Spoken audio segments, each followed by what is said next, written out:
Let's talk about predator fish. Now, most of the coolest predator fish get way too big for the average person to keep. Like, some of these fish literally grow to the size of a small dog. I mean, I was in Germany the other day and I saw this huge lungfish which was way over 7 foot. Yeah, for some of these fish you will literally need a tank bigger than your sofa. But here's the thing, people, there's actually a whole lineup of predator fish that stay on the smaller side, and you can keep them in a decent sized aquarium without having to knock down a wall. And I've actually kept every single fish on this list so I can share my experience with you guys as well. And most of these fish should be happy in a 200-litre aquarium instead of a 600 to 700-litre monster tank. Right, and the first fish that I'm going to talk about today is the red wolffish. Yes, people, we're starting off with a fish that looks ready to bite off your finger. And I'm gonna be real, my red wolffish Luna, who's in this tank right here, definitely tried to bite my finger off quite a few times. The only thing is she's not strong enough to actually do it, but if she could, yeah, she would definitely eat my hand. Now, some wolf species can get really big, but the red wolffish actually stays at a manageable size. We're talking around 8 inches fully grown, so they're perfectly fine in a 200-litre setup.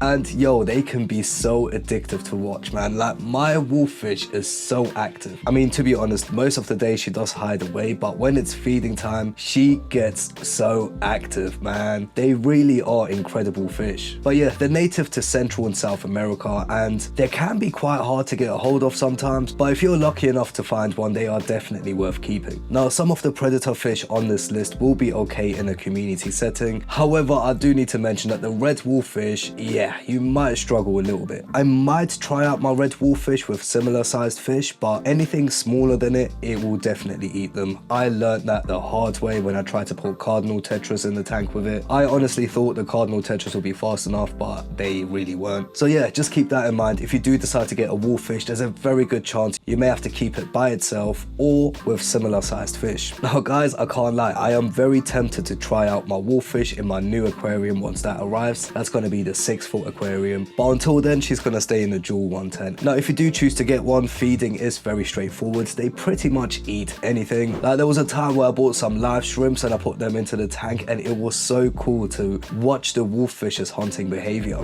The staple food I put in is these carnivore pellets. Let's put there you go. But she also eats mussels, shrimps, bloodworms, earthworms, pretty much anything protein based. Anyway, let's move on to the next fish, and this one is a truly unique one, and that is the African butterfly fish. Now honestly, these are one of the coolest looking surface predators out there. They're basically like mini Arowanas, and if you look at the shape of their face and the way their mouth opens up, it is literally like an Arowana. And yeah, that's because they're actually related to them. So yeah, if you've always wanted to keep an Arowana but they just get way too big, the African butterfly fish is the perfect substitute. Now they spend pretty much all of their time at the surface camouflaging with the leaves, and they are also an ambush predator. When you look at them from the top, they literally look like a floating leaf, and yeah, they usually wait for an insect to come close to the water, and yeah, once the butterfly fish sees the insects, it is usually too late. Now in the home aquarium, you can actually see this really cool behavior. If you decide to get some crickets and drop them into the tank, you will see the butterfly fish slowly coming towards it, and once it finds the perfect opportunity, it just grabs the insect and eats it. Now for some people, you may feel bad for the cricket. I used to feel bad as well. It is kind of sad seeing them struggle in the water and then seeing the butterfly fish eat it. But yeah, if you're fascinated with predator fish,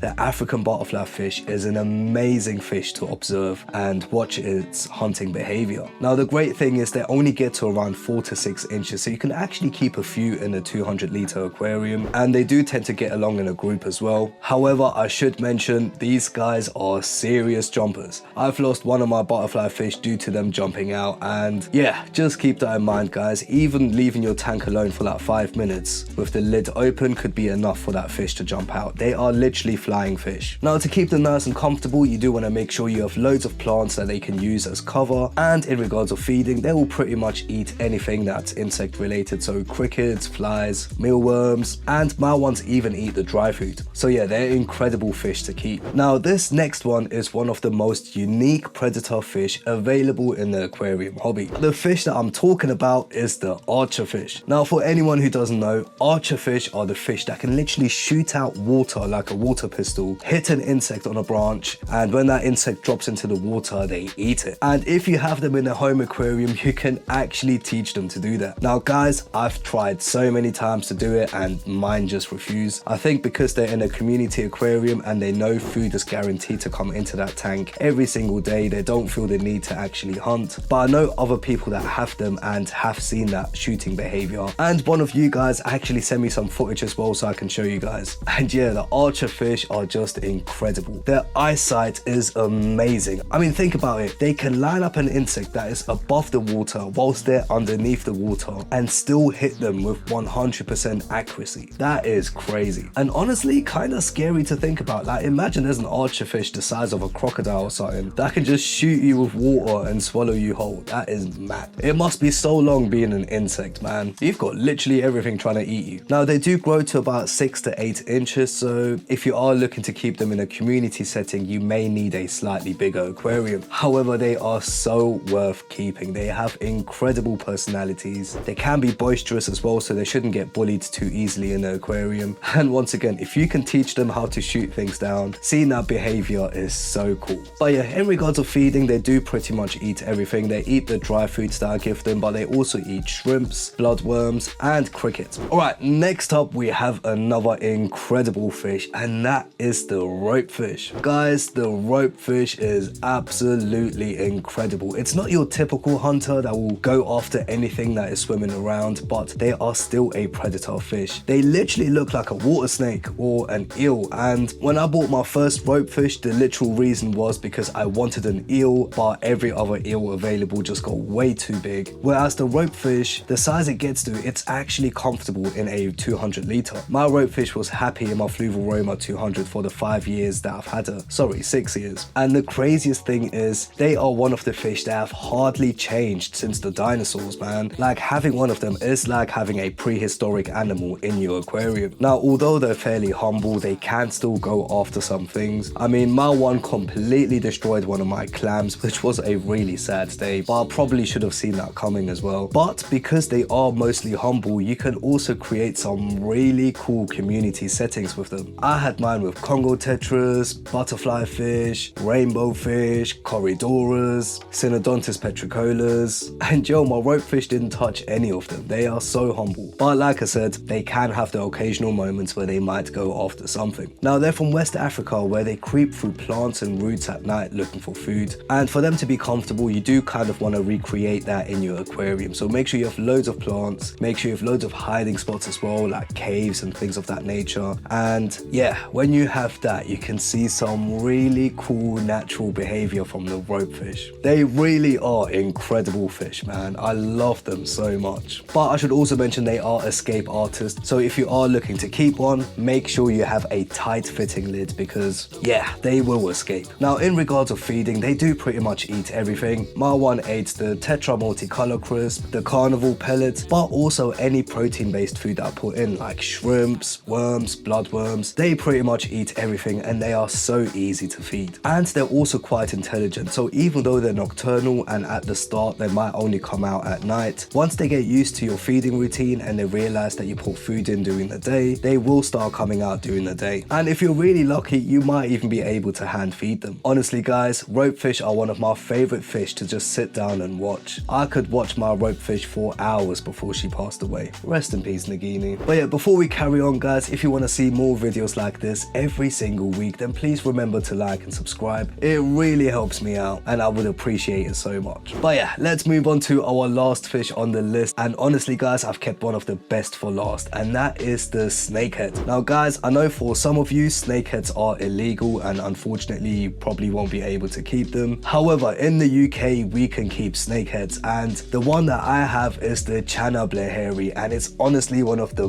best fish out there. It is so cool. I mean, it's a predator, it stays on the smaller side, it is incredibly colorful, and at the moment I'm making it work in my community aquarium. Like, it has not gone after any of my fish. absolutely love my snakeheads, man. Now the Channa blaheri is not the only one that stays on the smaller side. You also have the Channa andreo, which is another really cool snakehead. However, I should mention, definitely do your research before buying a snakehead because some of them get absolutely massive. And like I mentioned before, there could be a chance where you live, snakeheads could be illegal. And yeah, it all comes down to them being invasive. The crazy thing about snakeheads is they can actually live outside of the water for a bit. So they could be in a pond, eat everything in that pond, and then jump onto land trying to find the next pond to try and decimate everything there. Like, they've caused a lot of problems over in America. Now, they're from South and Southeast Asia, and they are truly stunning with blue and red patterns that change depending on the mood or season. But the only thing is, and this is what makes them a bit tricky to keep them in a community aquarium, they do need cooler periods, which basically means when it gets colder, you also want to drop the temperature in your aquarium. Now for the tank itself, you want to have loads of plants and loads of hiding spots to make them feel nice and comfortable. And if you have all of that, you should see your snakeheads all the time. Now when it comes to the diet, these fish are not shy at all. They will pretty much eat anything. My one eats the dry food, eats the shrimps, bloodworms, earthworms, pretty much anything that I put into the tank. And once again, he has not touched any of my other fish, so he seems to be humble as well. I swear snakeheads really do get a bad name for some of their cousins, which will definitely eat everything in the tank. Now having said that, I should really mention they are not completely peaceful. Just keep this general rule in mind when it comes to predator fish, and that goes for every fish on this list. If it can fit in their mouth, they will most likely eat it. But when it comes to similar sized fish, most of these fish should be fine. I mean, the wolffish is the only one I'm really not sure about. I still haven't tried anything out with my one, but if I had to guess, I would also think that my wolffish should be fine with fish of a similar size. But yeah, back to the snakeheads. They can be territorial sometimes, so they don't recommend keeping them in a group or anything. You can keep them in a pair, and if you're lucky, they might even breed. But yeah, don't keep them in a big group because although they might be fine as babies, once they start maturing, they will definitely display territorial behavior. But yeah, guys, there you go. That was 5 incredible predator fish that actually stay on the smaller side. Let me know which one of these fish you've kept before or which one you would love to keep. Remember to like and subscribe for more videos like this every single week. And if you want to see 5 fish that live in the River Thames, which includes crazy things like seahorses, then click right here.